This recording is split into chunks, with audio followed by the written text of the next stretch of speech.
You're not good enough. You're not smart enough. You don't belong here. How many of you have heard voices like that? I mean, you didn't hear voices like that, but things like that went through your head. Anybody have something like that happen to them?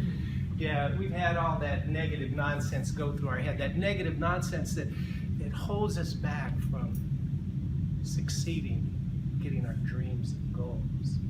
You know, my name's Will Deek. I've been studying human behavior and martial arts for over 4 decades. You know what I found?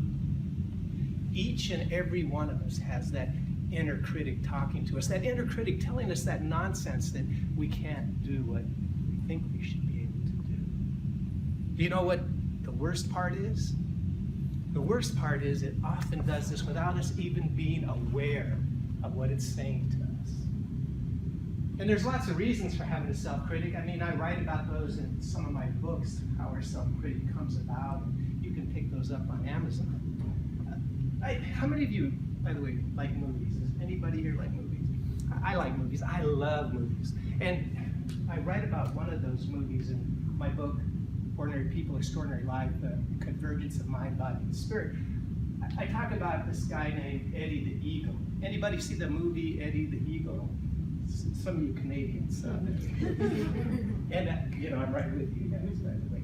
Eddie the Eagle's about Eddie Edwards. He's a guy that wants to be in the Olympics. In fact, since he's a little boy, all he wanted to do is be an Olympian, even though he could hardly walk. I mean, the guy had to overcome a lot of things, and finally he succeeds and he becomes part of the Olympic ski team. But Eddie's a little weird. I don't mean he's weird. He's just, you know, he has his little kind of quirky ways of doing things, and as a result, the British Olympic team didn't think that he was Olympic material. So they kicked him off the team. Well, Eddie, you know, he'd worked a lot to get on that team, and so he said, you know what I could do? I could be an Olympic ski jumper. He studied this, and the problem, though, was Britain didn't have an Olympic ski jumping team, and Eddie had never ski jumped before. Well, he didn't let that stop him, so anyway, he goes in through a lot of adventures and bumps and bruises and things like that. Eddie becomes the one and only ski jumper for the Olympic team for Britain. Pretty amazing, right? And so he goes and he jumps at the Olympics, and he jumps at 70 meters, and he becomes the world record holder, not the world record holder, the British record holder for ski jumping, not the world record holder. But he'd only jump from 70 meters. And then at the very last minute, he decides that he wants to jump from 90 meters.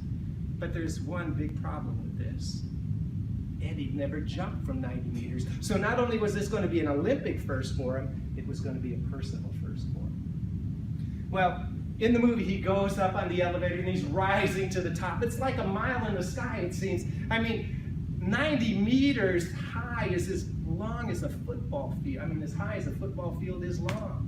And he gets up there and he gets out and he sits down and he gets ready to do the jump. And as he's getting ready to do the jump, voices from the past start to go through his head. Voices like his father telling him, you're never going to be an Olympian. Voices like that Olympic official saying, you're not Olympic material. And those voices froze Eddie in place. Has that ever happened to any of you? I don't mean you were at 90 meters up in the sky, but something like that happened. All of a sudden a voice talked to you and you weren't able to do whatever it was you wanted to do? How many would like to be able to shut off that negative, silent saboteur? How many would like? Okay. Well, I have a free course that you could take. I call it Silence Your Inner Critic. And this Silence Your Inner Critic, what it does is it shines a light on that often unconscious inner critic that you have that tells you, that holds you back from getting done the things that you really want to do. Here's how it works. Negative self-talk is a habit. It's a bad habit. So one of the things you have to be able to do to get over a bad habit is to be highly aware of what that habit's doing to you. Not only that, what I do is I give you the tools and the information you need in order to take that negative critic and turn it into a positive force you can use for your success. So, if you really want to get rid of that inner critic, all you have to do is go to blackbeltmindsecrets.com or come see me right after this. and you'll be able to get the free course. And the free course is a free, absolutely free course. Videos, audios, everything. Oh, by the way, anybody wondered what happened to Eddie? Yeah. Well, Eddie's up there, and he was able to quiet those inner demons that were holding him back. And he jumped into Olympic history as Britain's premier ski jumper at that time. And see, Eddie would have never been able to do that if he wasn't able to silence that inner critic, if he wasn't able to quiet that voice. And that's why I wrote that course, so you can do the same thing, so you can silence your inner critic and get done what needs to be done for your success, for your happiness, for your goals, and for your dreams. Well, that's all I got for tonight. I only want to leave you with one last thing. Do whatever it takes to get done what needs to be done. My name's Will Deek, and I'm wishing you only success.